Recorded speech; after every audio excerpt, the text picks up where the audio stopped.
9월 14일 수요일 밤 10시에 TV조선은 화밤의 스핀오프 프로그램인 수요일도 밤이좋아를 방송할 계획인데요.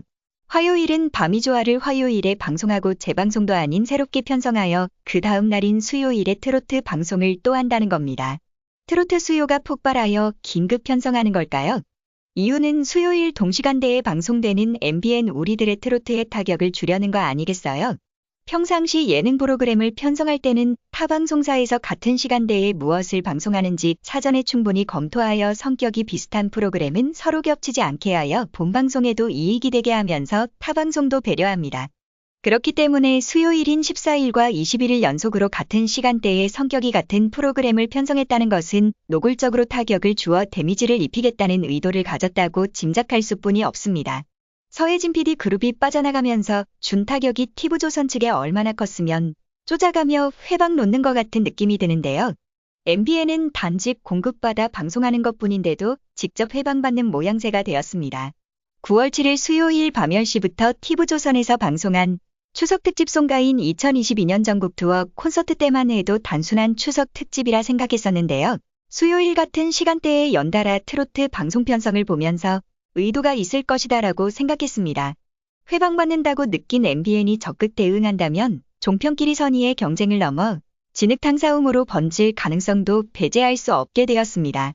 트로트 방송만큼 시청률이 어느 정도 나오는 근래 음악 방송은 없었으며 그것을 거의 독점하다시피 하던 곳이 TV조선이었는데 그런 구도가 깨지면서 강력한 경쟁사가 등장하고 당장 연말 오디션 프로그램 미스터트롯2가 불타는 트롯맨의 도전을 받게 되니 심기가 불편할 수뿐이 없는 것이겠지요.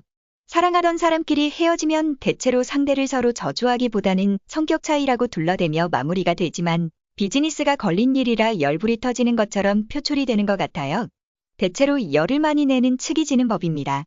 정신을 가다듬고 더 재미있게 만들어 시청자들을 불러들일 생각을 해야지 상대의 시청자들이 신경을 못 쓰게 같은 시간대에 맞불을 놓는 것이 옳은 일인지 모르겠습니다.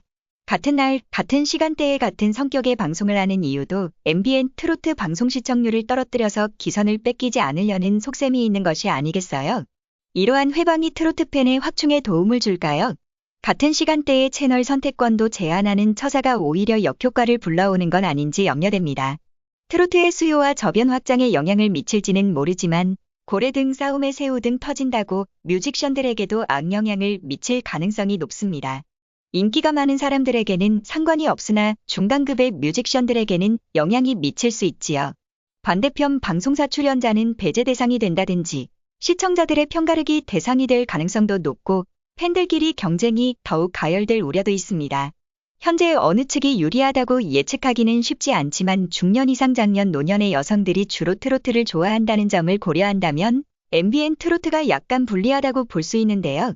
TV조선은 9시 뉴스가 끝나면서 바로 시작되어 종편에서 뉴스 방송 중 가장 시청률이 높은 TV조선 9시 뉴스 시청자들이 채널 변경 없이 자연스럽게 계속 시청할 수 있는 데 비해 MBN의 자연인은 점차 시청률이 하락하는 추세에 있는 데다가 여성들보다 중장년 이상 남성들이 즐겨보는 방송이라 끝난 후 이어지는 트로트 방송을 선호할런지도 의문이 듭니다. 남성들은 여성들과 달리 대체로 음악 방송을 덜 좋아하는 특성이 있기 때문이죠.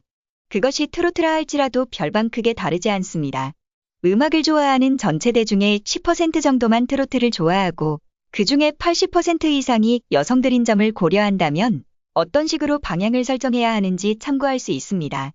회방이 아니고 추석 시즌이라 특집 성격이라고 강변할 수도 있겠지만 비난을 일삼는 트로트의 비호적인 세력들의 가십거리가 되기에는 부족함이 없을 것 같습니다. 감사합니다. 음유시인 친구였습니다.